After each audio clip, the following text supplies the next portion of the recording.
want to welcome all of you, and I want to start by saying that it is a privilege to have this conversation and to provide a safe space for all of us to be here, to be real, to be able to share, to be able to listen.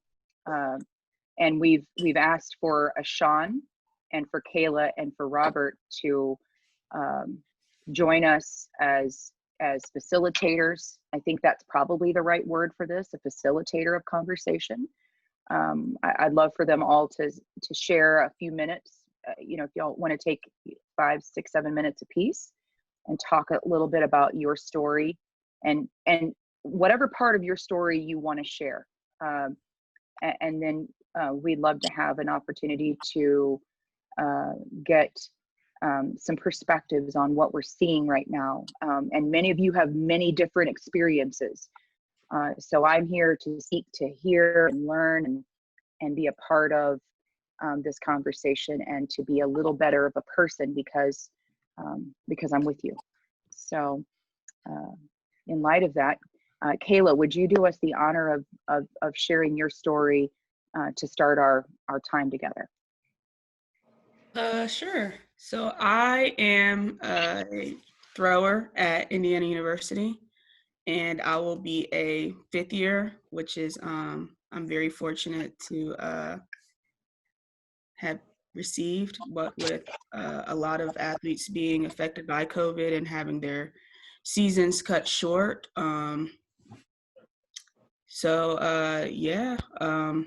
Just looking forward to being able to further my academic endeavors here and being able to come back for one more outdoor year.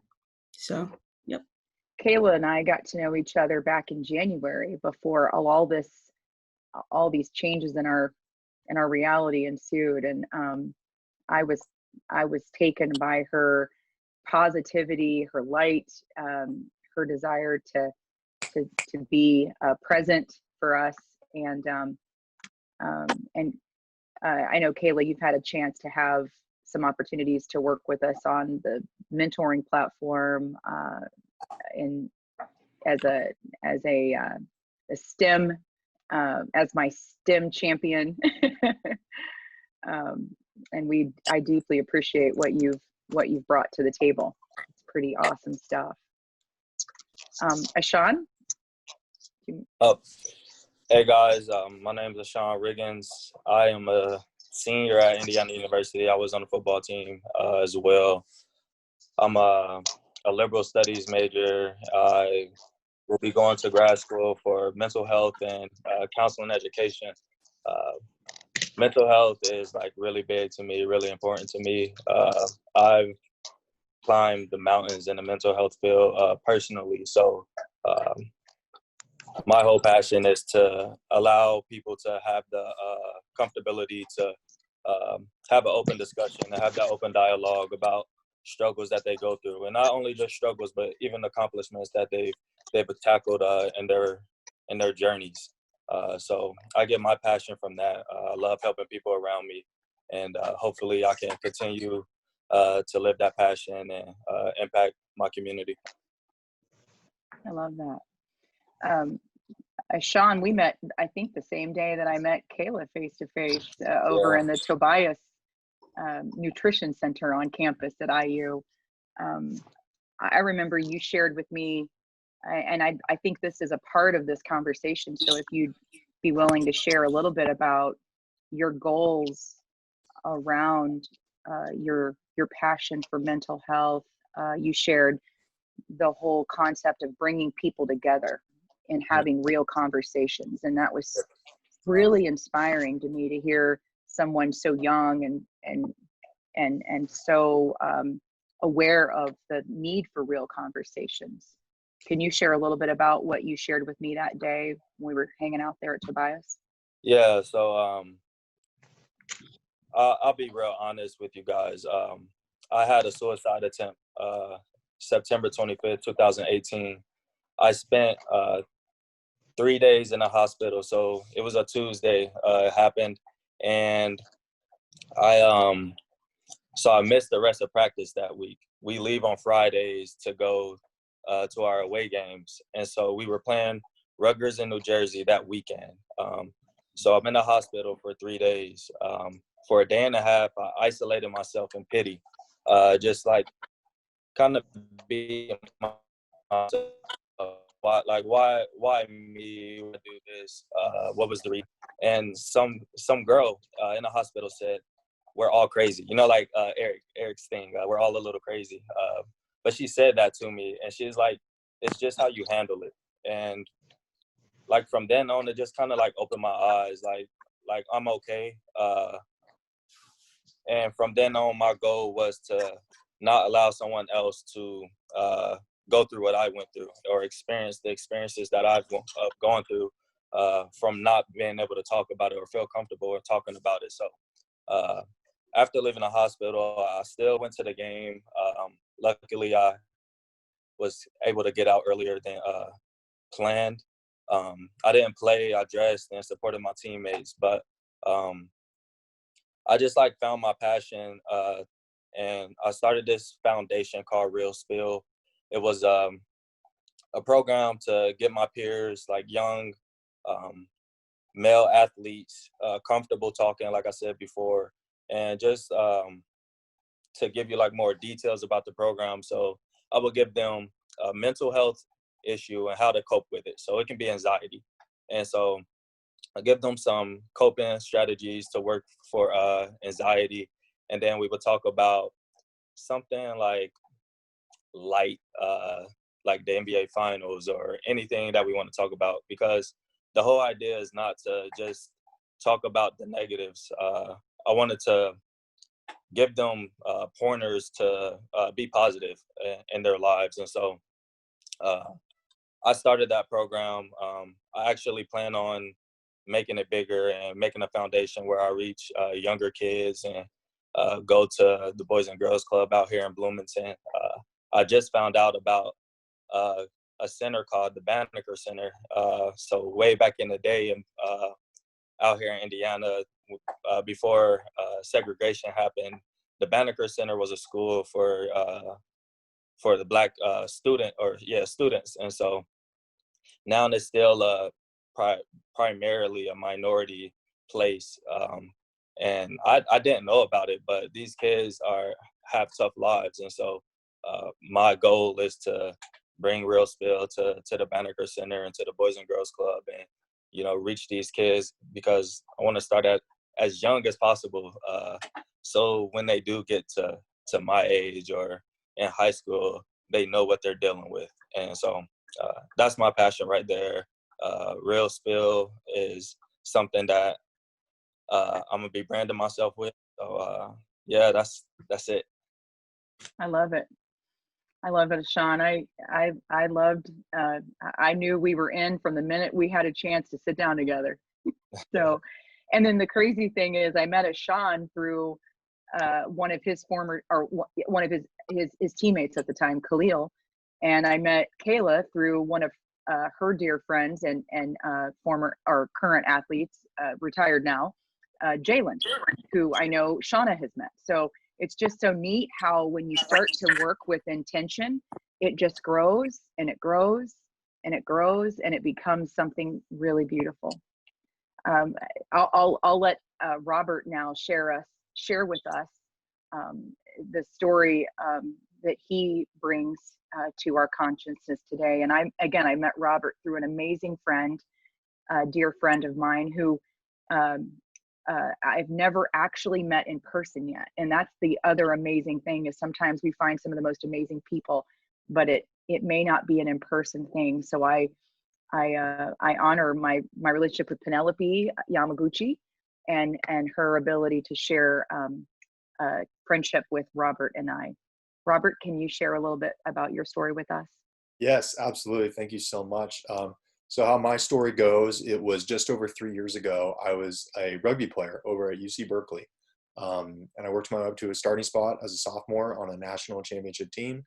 Worked really hard for it. Being an athlete was my identity. It was my drive. So much of my worth and accomplishment came from being an athlete. And it was in that national championship game that an opposing player bound me around the neck, which is an illegal move, automatic red card, but the ref didn't call it. He dragged me down by my neck. My face slammed against my chest, and I broke my neck. I could not move or feel anything. It was this incredible transformation from D1 athlete, everything's going my way, great hopes, postgraduate, to I can't move or feel anything below my neck. My doctor gave me a prognosis. He said I would never walk or move my hands for the rest of my life, and that's if I survived, and my chances of survival were not great. Battling through pneumonia, not able to eat for a month, losing 60 pounds in that first month. I had to deal with a lot of adversity. But on that day when I broke my neck, I made a decision. I made a decision that I wasn't going to accept that reality, that I'd be in the wheelchair for the rest of my life, and that I would live unhappy. It's been 1,119 days since that happened, and I'm very proud to say that through fighting, through some resilience, I'm getting up, I'm walking, I'm moving my hands, I'm doing these things that doctors told me I would never do. I just graduated from UC Berkeley in the High School of Business, and I'm now embarking on an inspirational speaking career, sharing my story, sharing these tools that have helped me overcome quadriplegia that I want to share with other people so that they can accomplish their goals and overcome their challenges. It's been a heck of a ride, but it's been a good ride. I love that. Well, thank you, Robert. I think the thing is, it struck me, Robert, if you're okay with me sharing this, we had an opportunity yesterday to get on a pre-call. We do that a lot. So we tested the technology, and we all feel like we know what we're gonna do with these moments together. And after the call, or after our test call, Robert called and said, "Jelana, I just feel so unworthy of being a part of the facilitation of this talk, because I don't share the experience, and I just want to know, how can I help?" And I said, "Hey, I don't fully share the experience either." And so I think part of the role of those of us who are on this call, who are from the demographic that is not being directly affected by the violence that we see right now in this country and in our reality, is to be here to seek to understand, and to invite our ears to be listening for ways that we can take some calls to action. And I know, as Sean, Kayla, Robert all derived some calls to action that they would like to share with you. But my thoughts are, if we can be there to hear and to learn and to listen, and to use the gift of empathy, I think that's where the world gets a little bit better. Robert, does that resonate with what we talked about? Absolutely. Yeah. My career now is to give advice, to share my experiences with other people. And my advice is based off of my personal experience, right? And in this topic, I just simply don't have the personal experience with that. A lot of times I seek to be understood. I share my story, and I try to help people understand what drives me. But in this situation, it's just like you said, my purpose is purely to seek to understand, to listen, to ask questions, to be supportive. So yes, that is absolutely my role for today. And it's something I encourage other people who are in the same boat as me, where we don't have those personal experiences, to try to do the same, to lend an ear, to listen, and be supportive in any way we can. That's beautiful. I appreciate that. So let's start out with just kind of walking through how everybody's doing. I think this is an opportunity for everyone. Sean, I'll ask you to start. And I know again, my screen's not big enough to see Selena's face. So I don't know if, I know she may have, I don't know where Sage is either. So, and that's their daughter. Sean and Selena share a daughter named Sage, who's awesome in 10 months. So but I'd love for you to start with telling us how you're doing, how Selena's doing, how your daughter Sage is doing, and then perhaps we can allow Kayla to offer that next, and then offer that opportunity for others to share as well. And I lost Ashawn. Is he still there? We'll just let Kayla start then. And Kayla, can you share with us how are you doing? How is your family? How are the people that you love doing right now in light of what we're all experiencing? I would say, like, just starting with myself. It's been a bit of a range of emotions throughout the past couple of days, and even today. Like, I'll just find myself just kind of like, just, it's kind of hard to put into words. I would say the best way is I kind of feel like numb in a way, because we've been seeing this kind of behavior from the police in regards to Black Americans for way too long. And you get tired of seeing it and not anything changing. I feel scared because that honestly could have been my dad. That could have been my uncle, just any of my family members and, family friends. And that's scary, just waking up knowing that you could be missing one person that you love in your life because of someone else's inability to do their job correctly and their prejudice and hate. So just I talked to my family, and it's been a bit of, a range of emotions that they too have been feeling, combination of anger and sadness and just numb.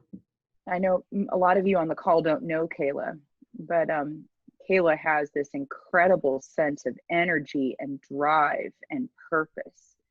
And Kayla, what I'm seeing is not the Kayla the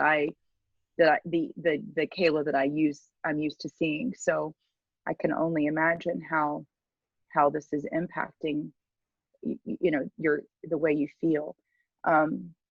You shared something with me about an experience that you had sitting with some girls, or maybe teammates. Do you mind, while we're waiting for Sean, I just want to make sure he's back on and able to share. Do you mind sharing a little bit about how that experience, you're reflecting on that experience in light of this experience, and how those things connect to you?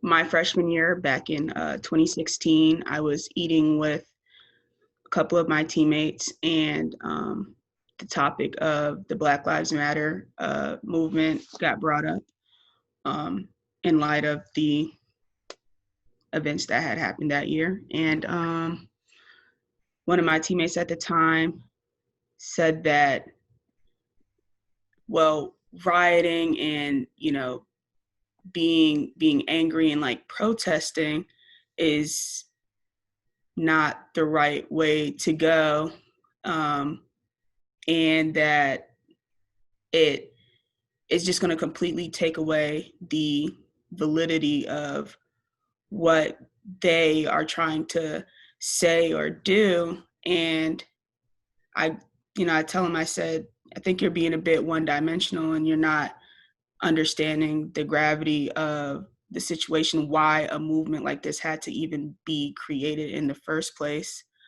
And to just back up, what I was saying, a couple of, my other teammates were also saying, like, hey, you need to, and they look like me, they're Black as well. And they're basically, just reiterating why that kind of thinking is problematic and how it perpetuates the problem. Because also he wasn't really being responsive to, what we were saying, like being an active listener. It was more so like, I'm just being defensive and you know, you guys are attacking me. And it's like, no, we're trying to inform you, because there's been many a time that more than likely you've been in an instance where you've seen someone get treated, you know, negatively because of someone else's prejudice. And because you don't know, you didn't say anything. And that's the whole point, you know, to hold yourself accountable. And a couple of my other teammates that looked like Steven were also saying like, hey, I think you should honestly just be quiet and just listen, because the fact of the matter is, you have the privilege of not actually having to worry about this, because it doesn't really affect you because you're not the target. So after that day, that teammate, you know, came up to me and apologized and was like, I was being insensitive, and I don't want you to believe that I am, you know, racist and prejudiced. I'm ignorant, and I want to listen and I want to learn. So what I love about that is that you took a moment where your reaction could have looked different, but you offered a teachable experience for somebody. So that's pretty incredible. And you weren't afraid to say those things in front of people that were different. They had different experiences right around you. That's what a good leader does, right there. I hear that Ashawn is back on the line. I haven't seen him yet, but Ashawn, are you with us? Yeah, I'm here. Can you hear me? Awesome. I can. All right. I think right before you dropped, we were asking you how you and your family is doing. How is Selena? How is your daughter Sage? We were just gonna give you an opportunity to kind of share with us where your thoughts are, where your head is, where your heart is right now. Yeah. As a family, Selena has actually been planning a protest all week. She's been grinding like super hard at it all week. She's actually on the call right now too as well, so she's listening. But thank you, Selena. She's been planning a protest all week here in Bloomington. She is doing an amazing job at it. She has a lot of support with it, and I'm right there with her, just asking if she need anything, what I can do to help. And she brought up the idea of actually having me speak at the protest about mental health and the mental impact that this have on young Black men or the Black community as a whole. Because I think people overthink that we already go through things in life in general, and that's Black, white, Latino, whatever. Like, people go through things that are mentally challenging. And to have this whole fear of the people that's protecting me are killing me, that just add a whole nother mental distress to you. And so I think we should definitely be talking and having a conversation about the mental impact that police brutality has on our community, because there's a long list of things that the Black community already mentally have challenges with outside of police brutality. And to, for me personally, I already have depression and anxiety that I deal with on a regular basis. And then now I have to think about my every move every time I leave my household. And that's just stressful. Not only is it fearful, but it's stressful as well. And so my family has just been tackling this whole thing, actually. So that's our take on it. We have got a lot of support and have gotten a lot of people to buy into this march and protest and support us, from companies going along and giving us masks to practice social distancing and being safe, to people helping up chalk the streets and sidewalks to get ready for the march. it's good to see people buying in from all different communities. And I think that's one of the biggest things is, and what I shared with Robert yesterday is, it's okay that you don't understand. We want your support. We want you to say, hey, I'm trying to understand. And that will go a long way. So yeah, we've been tackling this head on and just want to be proactive about it. I love that. And I'd love to hear Selena. We've had a number of folks chime in, and thank you, Ashawn.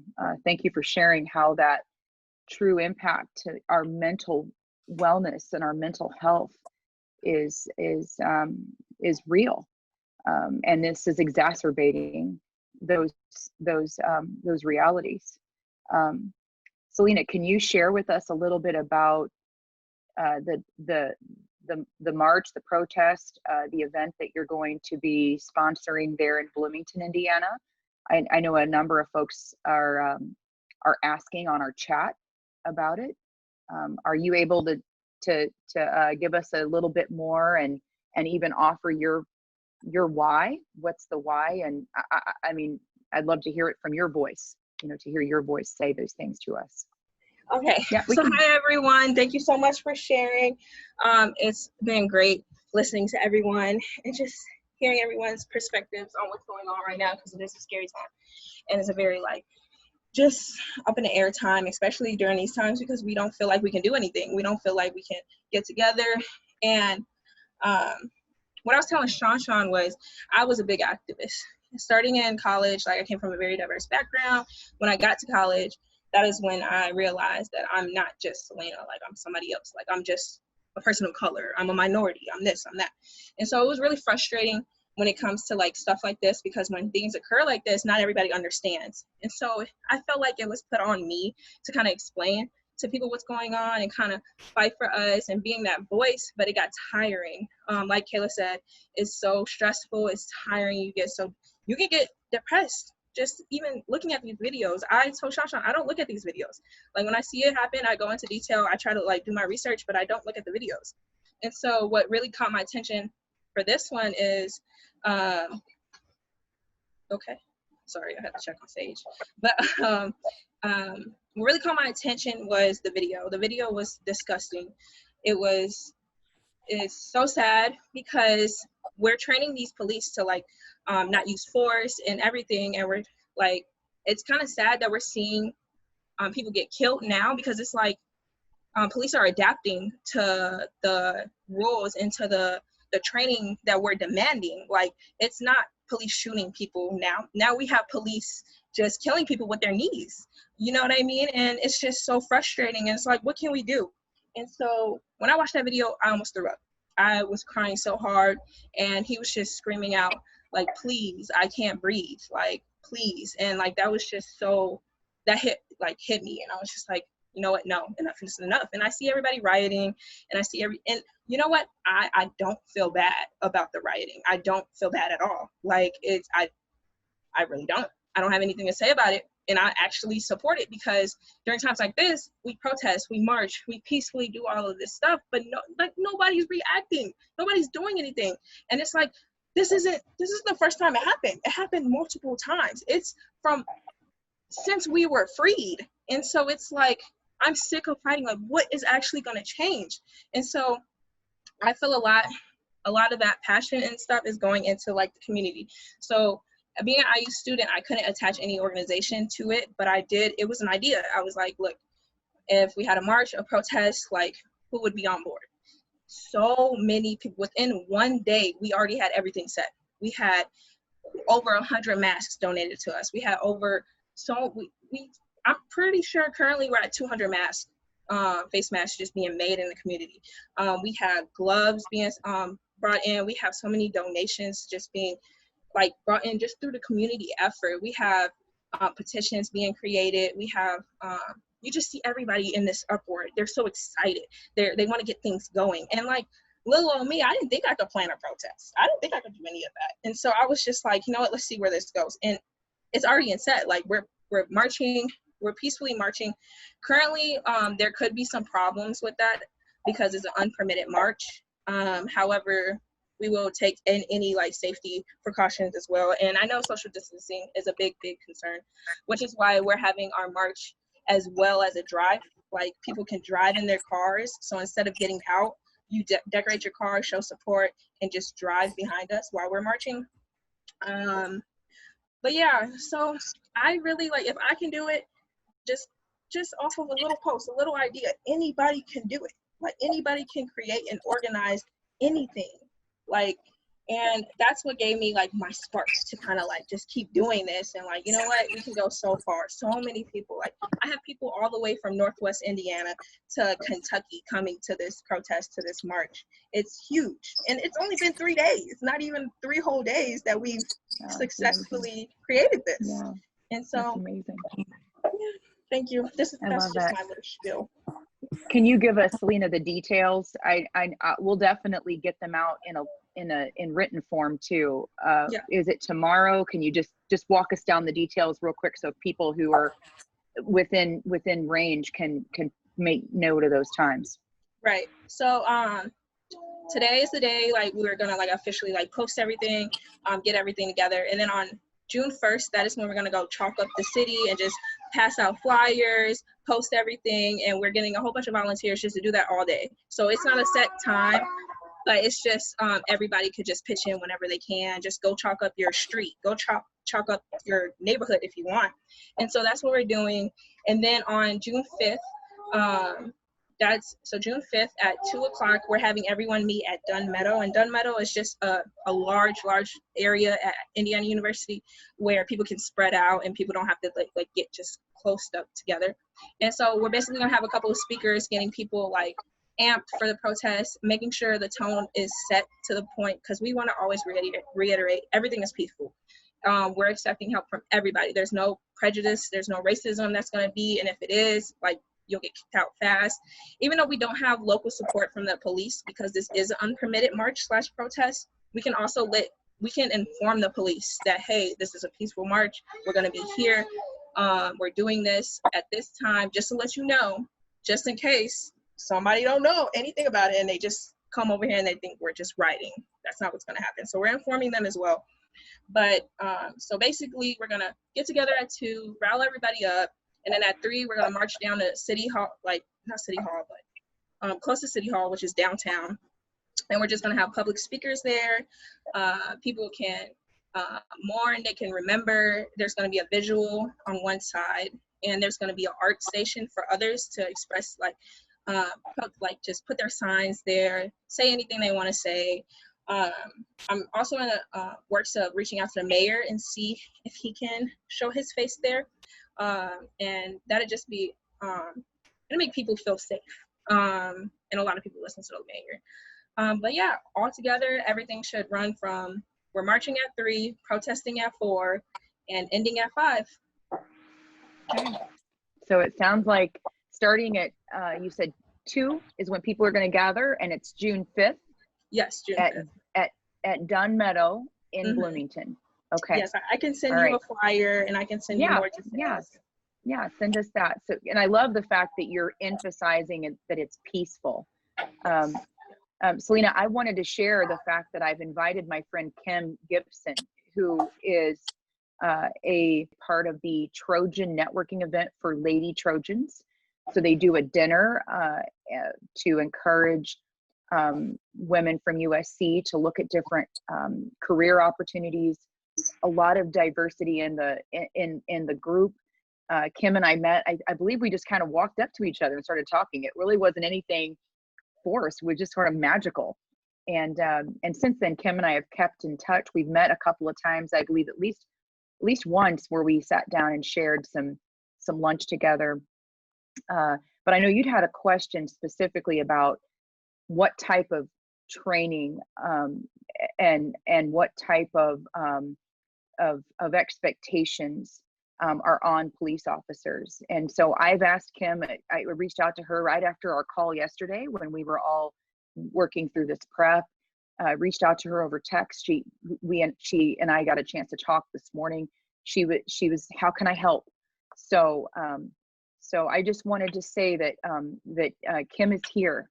And Selena, I wanted to give you a chance. could you share with Kim what some of your questions were? And then Kim, if you'd be gracious to respond and help us with the understanding of what you've experienced as a police department officer. Selena. Hi, Kim. Nice to meet you. A lot of my concern isn't actually with training. I know I was talking to Ashawn last night, and we were just talking about, like, yeah, we have been calling for a different training. Like, what are you guys doing in training and training? All we hear is training and training. And I don't necessarily think it's literally the physical aspect of training and what you guys are learning. I'm so sorry if you hear that in the background, it's Sage. Okay. But I don't know. I feel like the more that I'm looking at it, I feel like police officers were created back in the day to protect white owners, to protect their property, to, you know, get called Minutemans, especially during labor riot movement. But a lot of people during the labor movement were just given access to be a police officer right off the bat, just to protect companies and organizations. And so now you look at it and you see a ripple effect of what the police system and what the police force has become. And I feel as if the more training that we are given to the police officers, we don't see any really difference. We just see a lot of police officers adapting to what they got to work around to hold their power when it comes to pulling people over or just interactions with everybody. And so my main concern is I truly believe officers should get an associate's degree, or when we're in college, we have to take general education courses, whether that be gender studies, religion, anything about culture, anything, and you are kind of immersed into this kind of forcefully, but not. You can also pick what you want to like specialize in. But I think police officers need to learn more about anthropology and different cultures if you're immersed into these environments. And so that also goes to say, like, with training, I think it should be more educational as well as training, like, for your safety, obviously. Mm-hmm. And in addition to that, I think seeing a lot of that incorporated in training. I would like to see a lot of that incorporated in training. So yeah, my question would just be like, how are you guys working with like just cultural aspects of different backgrounds? How like you all just, I don't know, working around these times like this? Because like I said, we can always call for training and stuff like that. I got you. Can you hear me? Okay, so my name is Kim Gibson for everybody out there. I play basketball at USC, I won't say back in the day, but 2001, 2005. And I went overseas, played ball, and I started the police department 13 years ago. So I've been a police officer for 13 years, followed in my father's footsteps. It was pretty much, I knew I wanted to do it when I got into college. There's so many things that I want to say quickly. Kayla, Ashawn, Robert, I love your stories. They're very inspirational. And Kayla, we have a lot of the same type of, we've all had those interactions with people who just don't know what it's like, who don't have our same experiences. And sometimes we have to be that buffer and we have to either step up, tell them that they're being insensitive. And we need more people like that. We need more women like that. We need more people like that. So in light of George Floyd, like everyone else, I was completely disgusted. I shed a tear because he was murdered. That was a clear murder, okay? And there's nothing more sad than to see a man, anybody, but especially a helpless Black man plead for their lives. When it comes to that particular video, and me and my friends, we've all sent a still shot of this officer having his hands in his pocket, seemingly not worried about in the world about what's going on and about the preservation of life, which is our standard of law enforcement, period, to preserve life. This officer did not have that on his mind at all. And therefore, my opinion, needs to be in prison today. So when we look at that and we look at training, when things like this happens, a lot of officers, we all get together in the station and we look at videos and we'll, you know, dissect what's different. One important thing to know is that each state has a different policy of training. So I've been all around the country. I was served as the vice president for African American officers for several years, and we've traveled the country meeting other police departments, and we share in what our training is. And I've been blown away by what other departments are able to do and what we're able to do and they're not able to do. So one thing that is for sure, and one thing I want to point out, is that during a use of force, okay, the main objective is to stop the behavior, whatever that is, and get that person into custody. So stopping the behavior, getting that person into custody. Now, for something like that, yes, there's going to be people who go against the grain, who might want to resist arrest, don't want to go to jail. They don't want handcuffs on them, okay? They have a thing against the police, that's fine. It's also difficult to, when you see something like that, you know, obviously that person, that officer is not threatened. So it's difficult to say. I think I read something where the police advocate, I think in Minnesota, said that, you know, let's not jump to conclusions, something like, we don't know how this officer felt, if this officer was threatened. No, cut the bull, that's not the case here, okay? So we then have to transition to when someone is shot, when someone does use deadly force with their weapon. I always caution myself in saying, okay, I wasn't there. I don't know what that person saw. But what I can say is that for me, if I were to place myself in those shoes in real time, a lot of times I would not have pulled the trigger. I would have been able to de-escalate. And de-escalation has been a hot topic for many, many years. But I would say over the past 3 or 4 years, it's become a mandate. And I think it's been spreading across the country where if you don't utilize these tools first, your use of force is going to be out of policy. And that's just that. And so when it's out of policy, no, you don't get fired. No, you don't get, you know, you get some suspension days, and it affects your career moving forward. So policies have been put in play where if, you know, we have to first, you know, try to talk to someone. Then we have to go through intermediate force options, which would be a taser, a beanbag, more or less lethal options first. And our deadly force option is always going to be the last option. If it is not, trust me, we don't want any type of liability dealing with that. And I think the more that these things come to light, the more departments are going to ensure that these things are transparent to the community, because everyone needs to know. A lot of my brothers and sisters on the job, we have Know Your Rights seminars, and we hold those for the community so that people know that when they do come across an officer who is not going along with the program, with our program, with policy, that they call it out and they're able to call a supervisor to the location. The only thing is where it gets tangled is when action is actually happening. People, you gotta go along with it in order to stay safe. And that's very sad to say. It's very sad to say, but if hands are placed on someone, you don't wanna play those games at that moment. So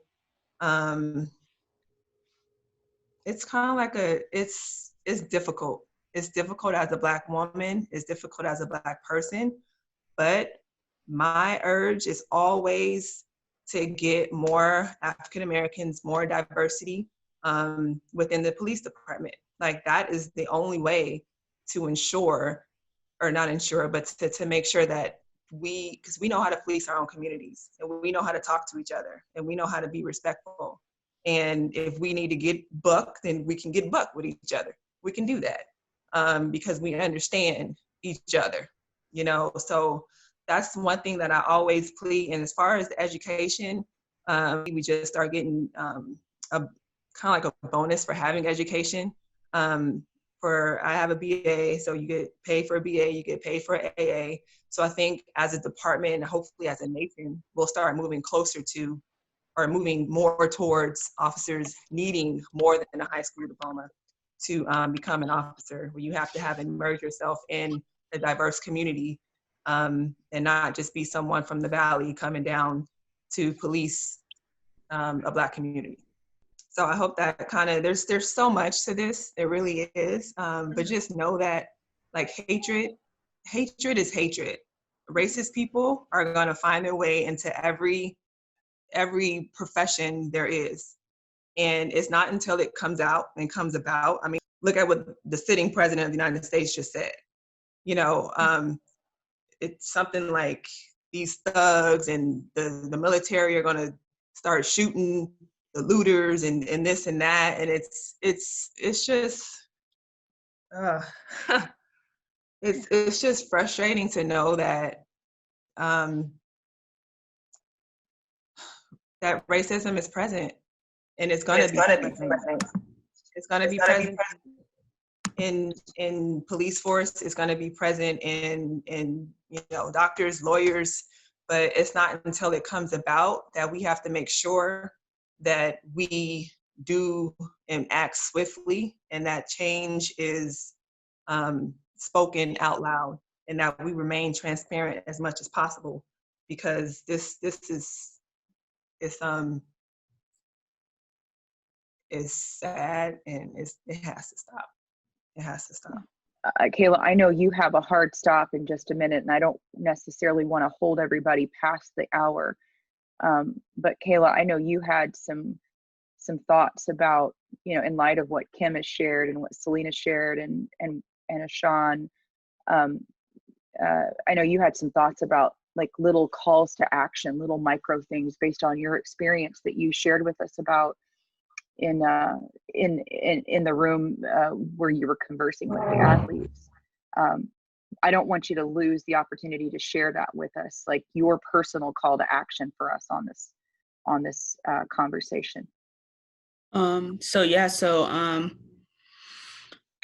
thought the best way ever since that interaction, you know, back during my freshman year and up until now, I think the best way going forward and how we can directly control like our own actions and our own, you know, accountability with situations like these is holding yourself accountable and taking a stand, speak up. That's really the way I see it. If you're around someone who's, you know, perpetuating that type of behavior, words, you know, coded language, say something and make it known that, hey, it's not right. I'm checking you right now, and it's not going to be accepted on my end, and I'm not going to allow it. And that goes a long way. Just showing that solidarity. Ashawn, what was the challenge that you wanted to offer us? And then I'd like to give everybody an opportunity on the call to respond. Kim, I so appreciate what you shared. I know that it comes from so many different parts of you. So thank you. Ashawn, what were your thoughts on your call to action for us? Yeah, just kind of what I said earlier. Just go physically take action into what is going on. Go protest and try to you know, voice your reasoning that way. I think what Kim just shared with us was like very helpful. The idea that you have the I don't know, the opportunity to be rewarded for getting higher education, to be a police officer. the idea that you guys have the Know Your Rights ceremonies. Like me and Selena was talking about that yesterday. Like not everybody know their rights when they interact with an officer. And I think as what Selena was sharing with me yesterday, like we should be able to, like the civilian citizen should be able to have some type of voice on what the police academies are teaching, and like police academies everywhere should have Know Your Rights, or they should just send out a letter like these are your rights when you interact with the officer. And so I think voting is definitely a way to help as well. You want to get the right people into the right positions, people that know the community that they're policing and protecting, just like Kim shared with us as well. So, but yeah, that's my take. I love that. Shauna and I were just kind of reflecting in the solidarity piece. I think that goes for all of us. Those of us who don't share these experiences from our demographic, from our ethnicity, being able to speak up and being able to take action. I'm sure Selena mentioned having people that join those marches and peacefully protest that don't share the demographic that you share, Selena. That means a lot to you, to have allies and advocates that stand and lock shoulders, lock arms on these topics. We've got a couple of minutes, perhaps. Is there anyone else who has something that they would like to share as a call to action, as a reflection on what we could take away from this time that we had together? Hey, this is Blair Bissonette. For you guys that don't know, I live here in Indianapolis, which is only a hour and a half or so north of Bloomington. I mentioned in the chat, but I wanted to make sure that everybody knew I plan to go down and support Selena and Ashan. So if anybody wants to join and carpool, I'll be happy to offer a ride. Awesome. That's great. Well, there you go, Selena. You'll have your athLEDA crew from Indy coming through. I love it. I love it. We have so many people are coming. This is going to be great. That's awesome. And there's one thing I wanted to add as well, if that's okay. Please. Okay, go for it. Go for it. Okay, so what I was saying is, so during these times, a lot of people of color, so a lot of Black people feel as if a lot of white people are participating just as white guilt, or like just as somebody, they just feel like it's like a thing where oh, this is a Black thing, we need more Black people to do it.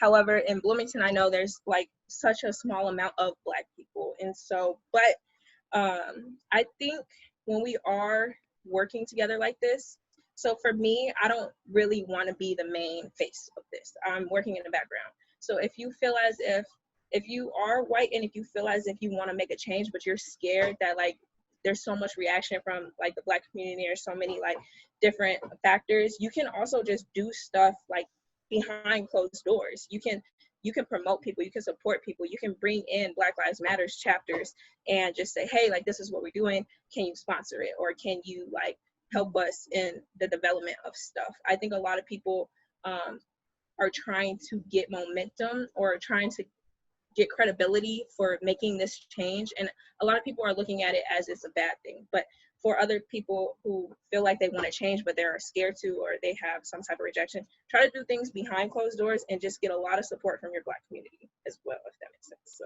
I love that. that's it. Yeah, I love that. There's lots of different ways to get involved, and then checking in with folks. I know Ashan, I wanted to share a post for today, and I reached out to Ashan and said, how is this landing? Share with me how you feel like this is being read, because sometimes it's not easy to know how we land. Our impact and our intention don't always equal each other, even though there could be the best of intention.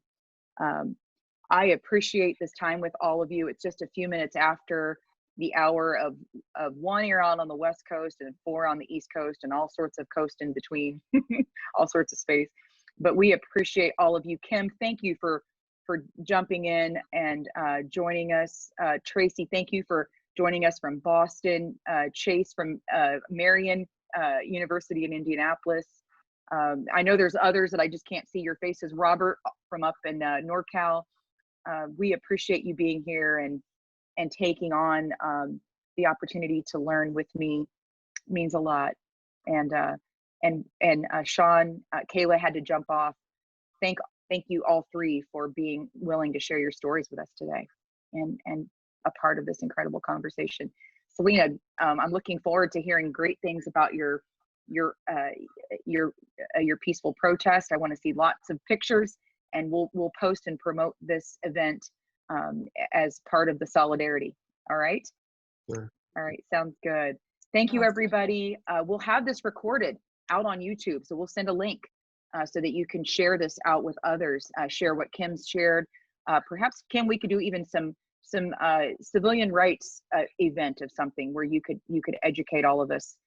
If you're comfortable with that, perhaps we could do a session where you could share. Since we don't have the luxury. Can you hear me? Yeah. Mm-hmm. Okay. The only issue with that would be our policies are different from state to state. So I don't know. We do that here because our county is different than, say, San Bernardino County or NorCal, where Robert is located. So we make sure we keep it to where it is. But if you guys ever meet like any your Latino, every department has like, or should have, an employee organization for Latinos, for African Americans, for Asian Pacific Islanders. We do, and we all work together. To try to promote goodness, and not to say this isn't an anti-white officer thing at all, but it's just to show that there's diversity, and there needs to be diversity inclusion within everything. So I encourage you guys to go to your local police departments, find out who the leaders of these organizations are, and try to work with them to get things like this going. And just know that all white cops, are not racist. All of them do not want to, wake up every morning and kill people and hurt people. So that is not what this is about. So I want to make that clear. But we obviously what we're seeing in the media it's inflammatory, okay? And it happens, and we've seen it on video, so that changes things a little bit for a lot of folks. But not to be long-winded, but I will definitely get with anybody. And if you guys want to become a police officer, please do. Please do. We need college athletes who've been immersed in diversity and who know, different avenues and walks of life, who can successfully police, any community they step in, willingly and professionally. So we need an advocate for student athletes getting out there. So please look into your local police department or come on and join athLEDA.com. All right. Thank you, Kim. I'll for sure make sure I send your contact info in whatever format you'd like for me to do that for folks that run. Yeah, my email, kimgibson44@gmail.com. Kim Gibson with a P, 44@gmail.com. You guys feel free to email me, and we can get a conversation started that way too. That's awesome. Thanks, guys. I've really appreciated this. It's been an honor, a privilege, and this is the best version of what we could have offered each other today. So thank you for being present. All right. I'll catch you all next Friday. I'll look forward to it. Okay. Take good care.